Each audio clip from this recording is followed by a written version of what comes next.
Hello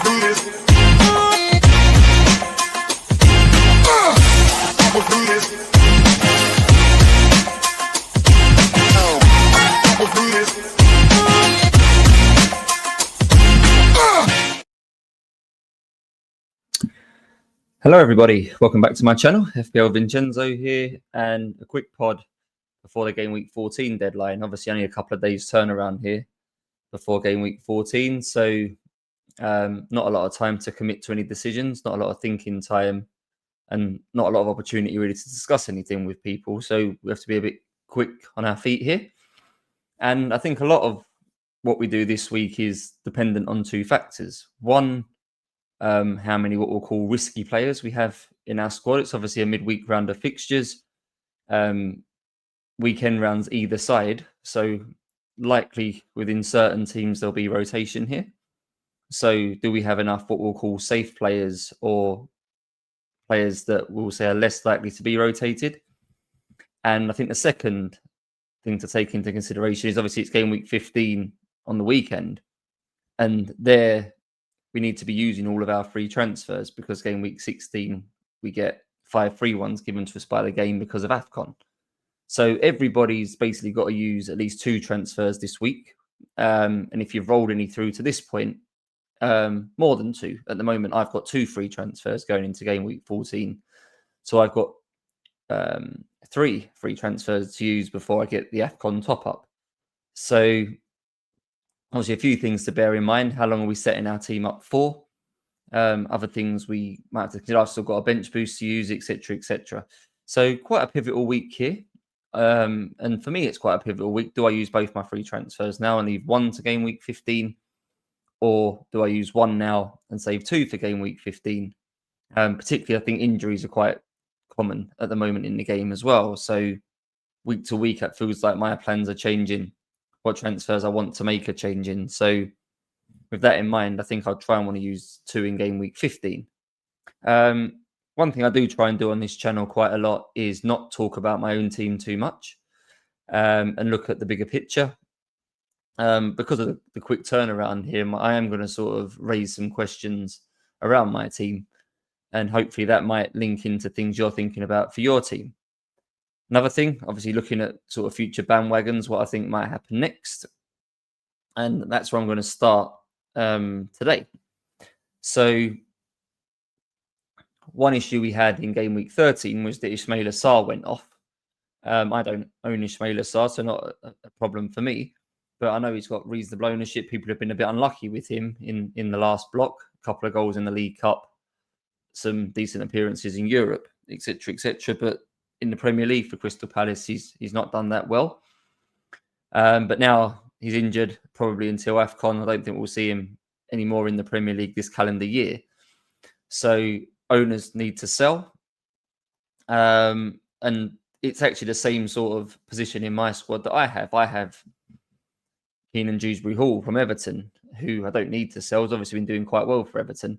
But that spot in my team has a valuation sort of similar to the Sarr spot.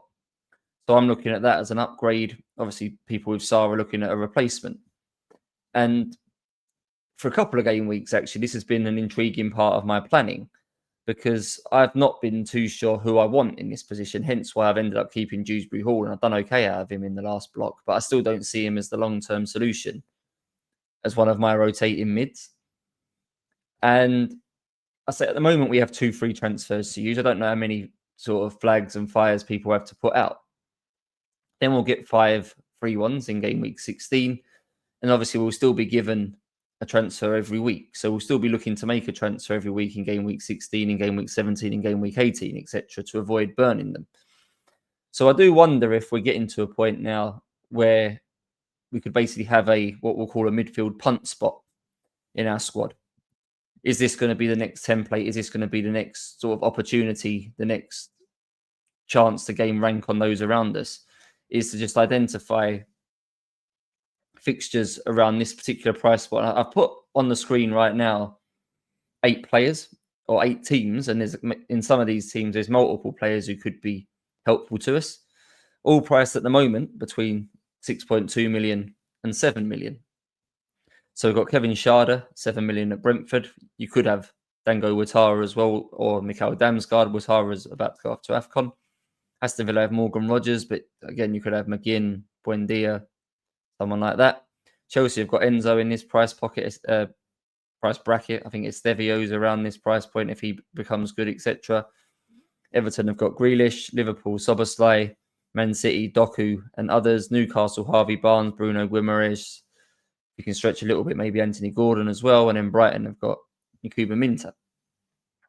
So I think there's quite a lot of potential in this 1 million price band, or 0.8 as it is on the screen at the moment, between 6.2 and 7, to basically jump around. And rather than, I think, sticking to patience, which I think is what we've been accustomed to doing over the years in FPL, because we've got these 5 what I'll call AFCON transfers, and I say transfers to use each game week. If most of our squad is quite stable, we have our, at the moment, defence set up. In my case, so I think Van Dijk's quite good for this next block. People that might have Timber right now are probably quite happy. Things like that. If you've got your strikers set, you've got your Haalands, Matetas, maybe Thiago's, players like that. And most of your midfield you're quite happy with. Where do you use your transfers? Because once you get these 5 AFCON ones, fair enough, you might have an Njaya to move on, or a Brian Mbeumo to move on, or something like that. And you want plans around maybe getting Gabriel back once he comes back into the lineup for Arsenal.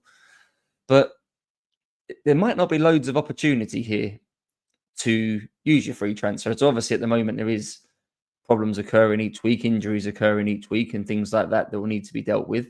Anyone that got William Saliba, he's obviously injured. Nick Pope might be a problem for some people. I say Sarr in this example. But I think it's quite nice to have a contingency here on, if we've got nothing better to do, and we have to use a transfer each week not to burn it, where is their upside? And I think this midfield price point is quite a good one. So on the screen right now is the next block of 6 game weeks between game week 14 and game week 19. I say the players listed are Sade, Rogers, Enzo, Grealish, Szoboszlai, Doku, Barnes, and Minte. And it is more than possible here to rotate this on a weekly basis. Certainly more than possible to pick a player for 2 weeks and then move them on. A couple of examples where the block could be extended a bit longer. For example, if you went Szoboszlai here as your Ismaïla Sarr replacement, you could just keep him for all 6, and the fixtures are generally quite good. But again, it might be an aggressive move to look to pick players here for 1 week or 2 weeks, but I think there's opportunity. So it's what I'm looking at, I think, right now as my potential Dewsbury Hall replacement. So I'm looking at Nkuba Minta. We'll get onto my team in a minute, and this will become a bit more sort of discussed on the next slide. But Minte's got Aston Villa in game week 14 this midweek.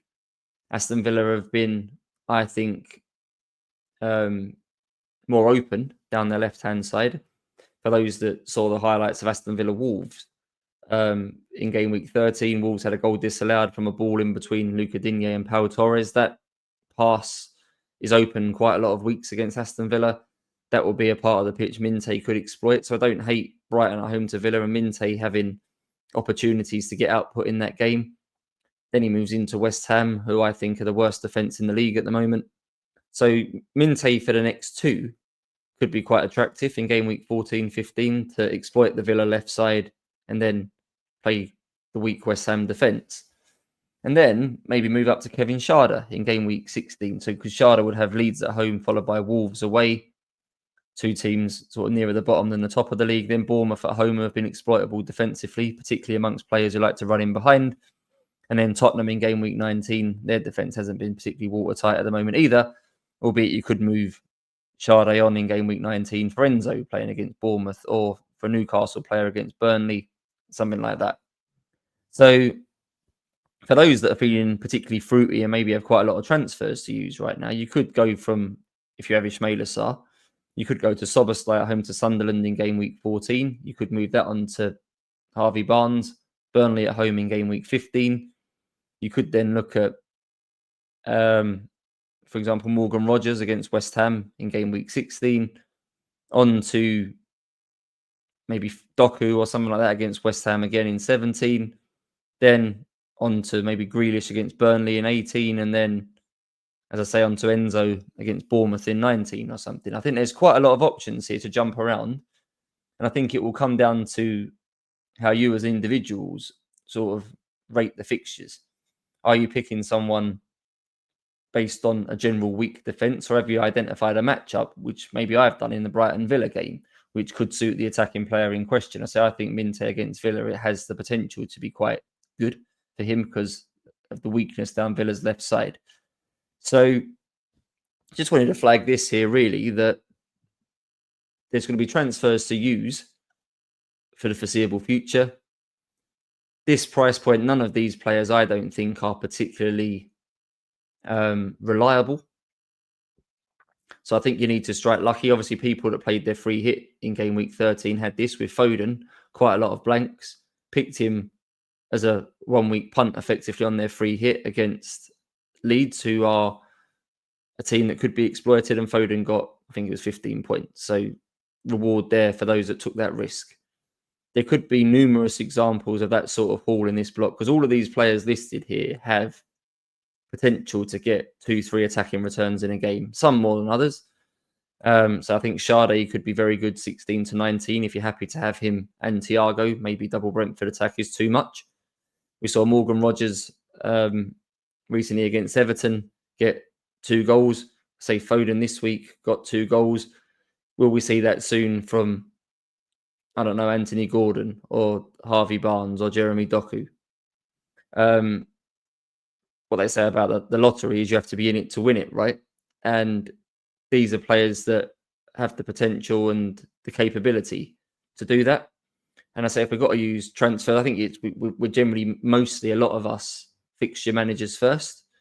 You see a home game against a team sort of battling relegation who maybe have bad XGC data, who you've seen other teams exploit, and you think, I'd quite like that player, but maybe you don't want them for very long. And sort of normal FPL means you don't get them because it's a 1 or a 2 week punt, and it feels like almost wasted transfers. You kind of mentally prepared to own players for longer than that. You're looking at, sort of, for me at least, when I make a transfer, I'm usually expecting it to be for sort of 4 weeks or even longer than 4 weeks, not 1 or 2 week punts outside of chips. Because this season's quite unique because of these AFCON transfers and things like that, we may be able to be a bit more punty in this next block, a bit more upside chasing, if that's the FPL terminology for it. And this might be the price point to do. I don't think we have enough strikers to jump around like the Mateta, Voltamada price point. There's obviously Danny Welbeck and players around there, but the upside chasing, I don't think, is really there amongst the strikers. Defenders, what's the point? There are sort of more attacking defenders coming onto radar now with Munoz, Nico O'Reilly and players like that, but I don't think you want to jump around those. This feels like the price point to do it. So if you've got 3 or 4 transfers at the moment going into game week 15, I definitely think there's opportunity here to take a couple of 1 week punts. And I say, just have a think about your team at the moment from game week 16 onwards. And obviously, you can't anticipate every issue you're going to have. But if the majority of your team is fairly stable here, you have players with good minutes, you have players that have reasonable fixtures, you're happy to play most weeks, you are still going to need to make transfers. And so having a loose plan to jump around here, and to be fair, look at most of these players on the screen. If you end up keeping them for 2 or 3 weeks, you've still got potential. If you end up going to Harvey Barnes here for Newcastle playing Burnley in game week 15, if you have to keep him for 16 against Sunderland away because something else happens, not the end of the world, right? The same with Minte for me. So at the moment, I'm getting him for Aston Villa and West Ham in 14 and 15 is the plan. If I have to keep him for 16, I can probably bench him against Liverpool. If I have to play him against Liverpool, it's the Liverpool left side. We've seen Kirkes be exploited down that side. Is it the worst fixture to play Minte against Kirkes? So I could try and bench him, and then I've still got him for Sunderland in 17 if that's how it ends up being. All well and good. So most of these players are, I think, even though they cost between 6 and 7 million, I did a pod a couple of weeks ago about price snobbery. I think we have to be open-minded that these players are still benchable, even though they might not be our cheapest assets. And if we have to keep them for 2 or 3 weeks, they generally got upside in any game. Doku could score in any game. Minte could do well in any game. Rogers, as we've seen in the past, can do well in any game.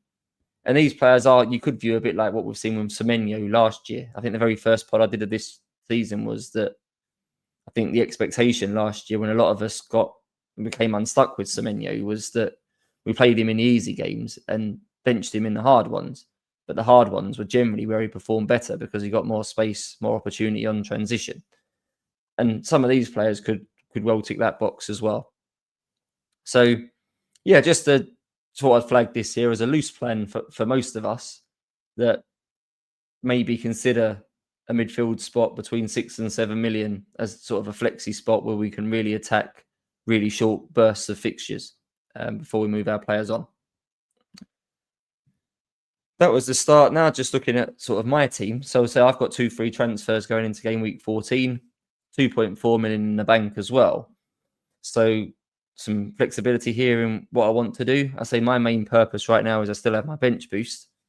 Big shame I didn't play it in game week 13 because I had Malik Thiaw on my bench, who obviously got about 16 points for Newcastle. And I also had Dewsbury Hall on my bench, who scored in the same game. So I think I had a 24-point bench boost I could have played last week, but didn't like it. I had too many players in opposition with each other, like Dewsbury Hall against Thiaw. Also had Alderete playing against, was he playing with Sunderland playing, but Bournemouth, I can't remember, was it Semenyo against Alderete? So game week 17 suits me better. So I'm still keen to play my bench boost in game week 17. So my transfers do have to have that partly in mind, that obviously I need to be well prepared for that. That's an opportunity for me at the moment to gain rank. I think a lot of managers now have probably maxed their chips out for the first half of the season. So even if I can get a 10, 15 point bench boost in game week 17, that's sort of points that others now can't get.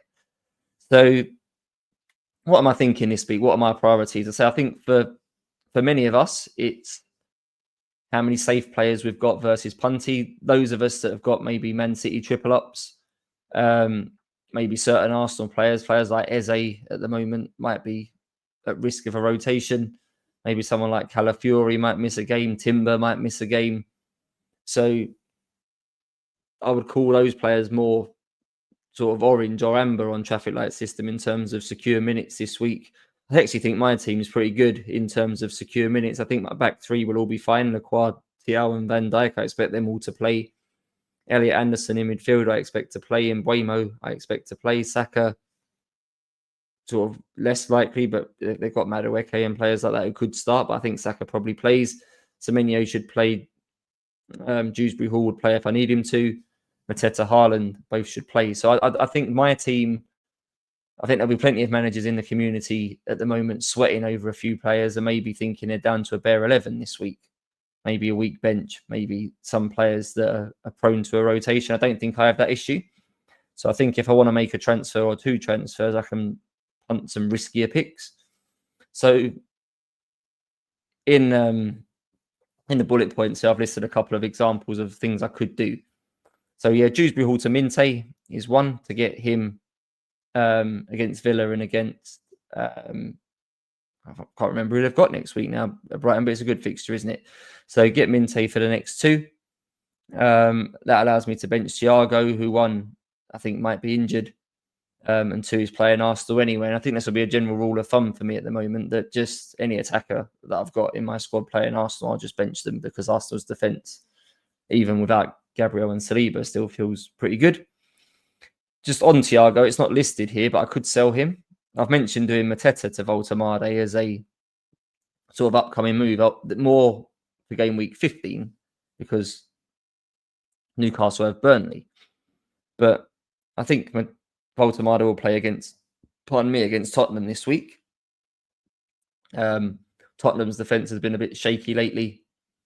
Could Voltemade do quite well in that game? I think he could. I don't have as much value tied up in Thiago as others because I bought him quite late. I only bought him in game week 13, obviously against Burnley, where he did quite well. So I'm open-minded. Rather than doing Dewsbury Hall to Minte, I am open-minded just to bench Dewsbury Hall and do Thiago to Voltemade and play 3 up front. And then miss Thiago away to Tottenham as well, which is an all right game. And then maybe in game week 16, I get Thiago back, because we saw from Sade on the last side, that's when Brentford's fixtures get good. and I can make a decision in who I'd rather sell out of Voltemade and Mateta in game week 16 to get Thiago back. So that might seem a bit of a weird one to sell Thiago, but the next two, I say Arsenal away is as hard as it gets. I think even if Gabriel and Saliba are out, it's still a hard fixture. And then Tottenham as well. He could do okay in that game, but I think if you look at most of your squad next week, that will look like one of the harder games, but he is on pen, so maybe he's still playable. But maybe the upside for Voltemade with 2 home games for Newcastle, that are Tottenham and Burnley, is probably better than Thiago away to Arsenal and Tottenham. So, yeah, that's a possibility for me to do Thiago to Voltemade and then get Thiago back in a couple of weeks. Senesi's obviously got 5 yellow cards and is now banned for 1 game. Actually, in some ways, I think quite helpful, because a lot of the players we have at the moment, we're kind of sweating on a potential rest. And game week to game week, we're not sure when that rest is going to come. At least the fact he's been banned, you kind of know which game he's missing. And you can expect him to play all the rest. So any of the doubts taken away. So I don't mind Senesi being banned. I think he is sellable because Bournemouth's defence has been quite open lately. But I'm trying to convince myself and trying to remind myself that the reason I've picked him is to be a DEFCON defender. And my expectation from him is 3 or 4 points every week. So as much as maybe we were spoilt a bit at the start of the year with Senesi, Bournemouth keeping more clean sheets, he maybe got a few more attacking returns, which maybe sort of positively impacted his variance. He is still kind of doing his job, but I can see why he's being frustrating for a lot of managers at the moment, that he's not getting any bigger hauls and he's just ticking over with 3 or 4 points. When other defenders with the same sort of intention in their squads, or Joachim Anderson's, players like that, are getting more points than him. So I can see why Senesi's a sale. There are other defenders that we would consider DEFCON defenders. I say Joachim Anderson, Michael Keane being 2 examples that are cheaper and averaging more points than him at the minute. With my budget, I could also get him up to someone like Timber this week. So Senesi could go. I think realistically, I'm going to hold him another week. I say for my bench boost in game week 17, I wouldn't mind the Brentford defender. I also don't mind the Brighton defender. Both of those teams have quite good blocks of games coming up. They've got centre-backs who can get DEFCON and reliable minutes, Van Hecker, Nathan Collins, players like that. I'm kind of looking at them for the next block. And if I'm going to replace Senesi, I think it's realistically with one of them. So I don't think I'm going to sell Senesi now, but for others, I can see why that would be sort of something that they want to do.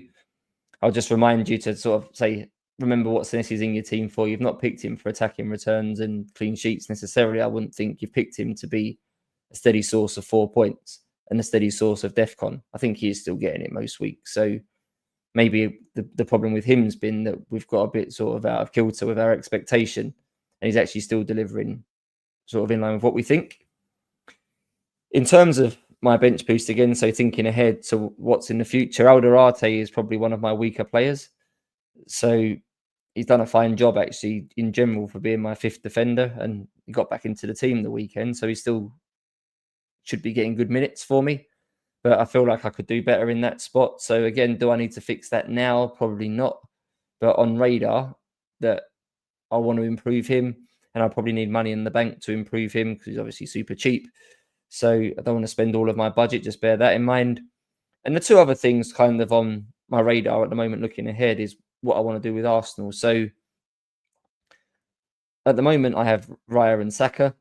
I'm going to want Gabriel back when he's back. Could be a month's time, could be like 3-4 game weeks. But on my radar, that's going to be transfers booked in to get him back.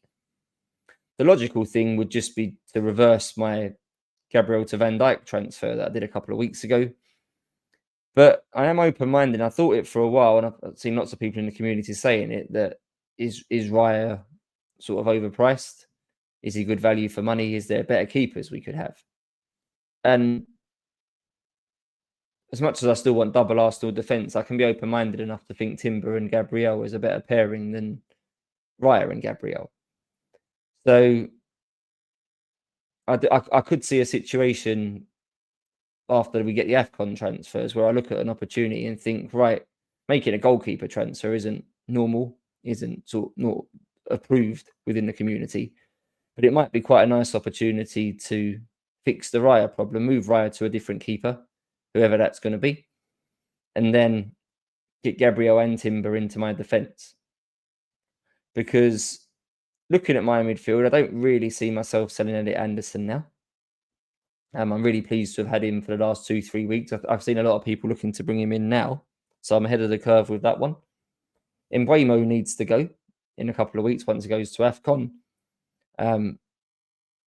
He may become, with my Dewsbury Hall spot, that could become sort of 2 rotating midfield positions based on what we sort of spoke through on the last slide. Saka and Semenyo, I don't see myself selling for now. So the 3 midfielders should stay for a while. Haaland, you don't see moving for a while. Thiago, once I make a decision on him for this next block, but once I get him back, probably sort of 16, 17, he'll be, I imagine, staying. So maybe there is a possibility here that defender transfers, as sort of unglamorous as that is, might be the way forward. So, yeah, I think I'm open-minded enough to think that Lacroix, I don't see myself moving on. TL, for now, I probably don't see myself moving on either. But Van Dijk could go, Alderate, Senesi could go, and can I get 2 of them to Gabriel and Timber? Maybe downgrade Raya to a different keeper. So, all things to think about in terms of having a loose plan, I think, in terms of, I think, looking at the next 6 weeks, looking at what issues you have. Like, have you got players going to AFCON? Have you got players who you want someone with more secure minutes for this next block between now and Christmas? We've got players on 4 yellow cards who might get banned and cause you a problem. Have you got chips still to play? All these things. Look at what you've got to do in the next 6 weeks. Look at who you don't have and you want. So I would include Gabriel in that if you want him back. And just start sort of jotting down, I think, sort of 7-8 moves that you would be happy enough to make in the next block. And it may include goalkeeper transfers. If you have Raya, you might be. So I think long term, I think that the general consensus is Timber and Gabriel is the Arsenal pairing to have. I'd probably agree with that. And yeah, start making a plan basically. And say if all else fails, identify 1 or 2 of these midfielder spots and start jumping around. Because I think that just to sort of briefly sort of summarize at the end here, I think a lot of managers will look at this AFCON block coming up in game week 16. And I think the consensus will be, we don't often have 5 free transfers. Let's try and hold on to 5 free transfers for as long as we can. Maybe just make 1 transfer every week after game week 16. Maybe in certain circumstances, they might make 2 just to give themselves the luxury of rolling the week after to get back to 5 again. But I don't imagine many people sort of between game week 16 and game week 19 looking to make 3 or 4 of their AFCON transfers all at once and taking their transfer count down to 1 or 2. Does this present opportunity if people are going to be a bit static with their team, a bit passive with their team, and a bit safe because they want the flexibility, they want to keep those 5 transfers as a block to use as a mini wild card at some point, which I can see the logic to once we start getting into the game week 20s and maybe a couple of double and blanks start appearing and things like that. People want to be able to change direction quickly and sort of play I imagine a situation in the game week 20s where they'll use 5 transfers at once and save their wild card into the 30s to then tee up a bench boost in a double game week or something. I can imagine that being something that's likely to happen in the second half of the year. I think the chip usage might be a bit more predictable, less what's the word? Less like diversity to it. I can imagine a lot of people sticking to the same strategy. So that's what I think will happen. There'll be a situation, game week 26, something like that. People will start using all their 5 free transfers, probably setting themselves up for a 29 blank of some kind, wildcarding out of it, something like that, and then bench boosting soon after. So I'm not saying I'm intending to use all my free transfers to try and get ahead, but I think there is an opportunity here to, if you can make 1 or 2 extra ones tactically, sort of game week 18, 19, 20, that sort of time, there might be a little edge to be gained. And can we get on the next bandwagon earlier? So I think here I've done quite well getting TL early. As much as I benched his haul this week, he's going to become popular now. I've got him. Elliot Anderson, I've seen picking up steam. I've already got him. So I think my next challenge is to identify those players that are going to be part of the next 10 play. I think Sharda could be a good example of that for Brentford. I can see him suddenly picking up steam with Dango at AFCON, Brentford having good fixtures. Do I want to get him in before everyone else and before his price starts going up and before his ownership is notable rather than low? There'll be others like that. Keep myself open around Arsenal defenders, things like that as well. Yeah, that's it for this pod. I've done about half an hour here. I should get another one out later in the week before game week 15, just touching on sort of final things before we get our AFCON transfers. So yeah, good luck everyone, and I'll catch up with everyone soon. Thanks a lot.